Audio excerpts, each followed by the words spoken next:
We have verse 19 of the Gospel written by St. John chapter 3.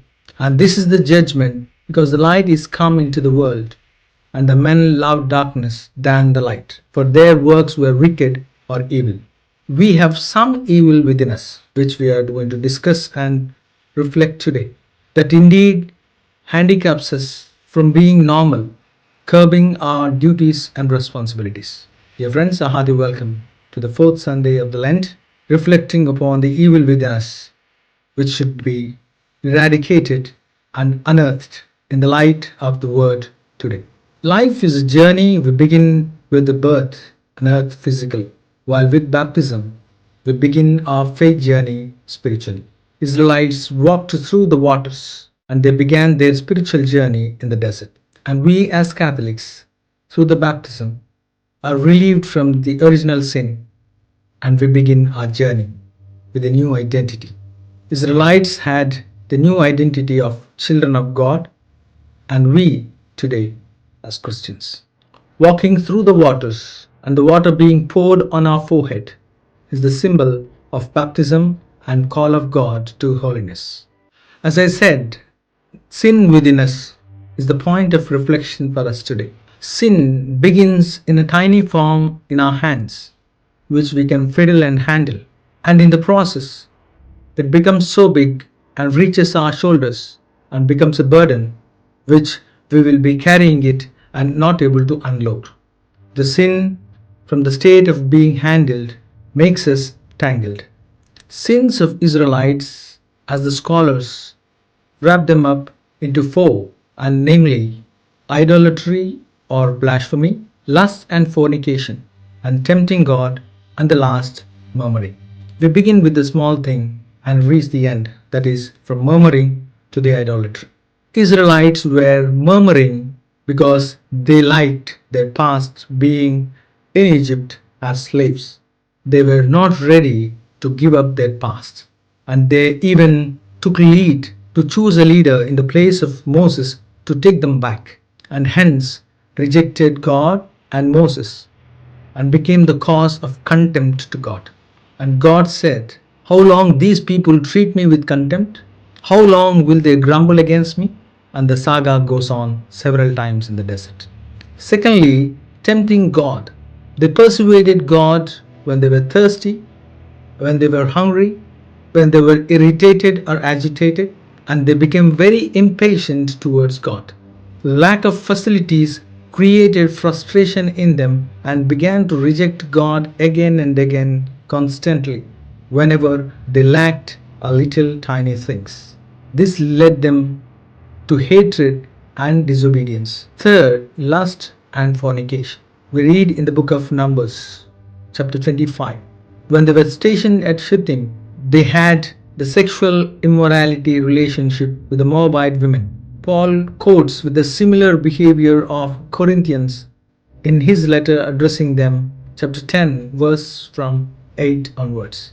Due to this sin, God sent serpent to smite most of them. The fourth, idolatry and the blasphemy. Judaism strongly holds not to have any imagery representing God. We see a golden calf as idol when Moses was with God on Mount Sinai. It was Aaron who led to make a golden calf, a man-made idol which they wanted to replace God with. The first and the second commandments were broken here, and we read this incident in the book of Exodus chapter 32. And dear friends, we have the similar situation today in 2024 in a different form and shape, but the sins remain the same. Ironically, we see again man-made currency or the norm becomes the most powerful and replacement of God. And we see the icon of the stock market, which is very close to the golden calf. We see it as the bull, a coinciding reality of what people are crazy about, to see their financial growth in stock market. Instead of keeping God as their prime place of adoration, man became blasphemous in his behavior. And this shift does create wrath of God upon us. Secondly, we do again join hands with the behavior of Israelites who murmured. We continue that sin of not giving up our older ways and inclinations to sin and evil.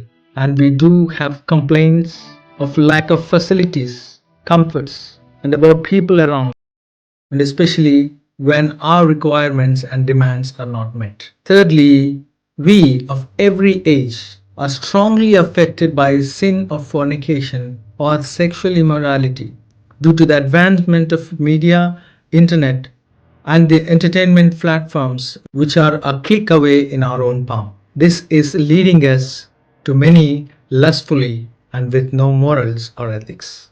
We read in the book of Numbers chapter 21 verse 6. Moses prayed for the people to God for the forgiveness of their sins, and they were asked to look up to the bronze effigy of a snake placed on a pole, and whoever is bitten by a snake were made alive.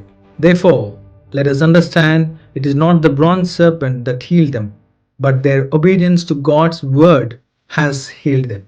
Most of us have seen this correlation. In the world today, every medical department, we see a pole and a serpent or a snake being wrapped and hung upon, a symbol of healing. And what are we Catholics to do with the sins that are mentioned above? Let us be obedient to God's word, looking up to Jesus, who stretched out his hands and looked up to the Father and obediently completed the task which was commissioned to him.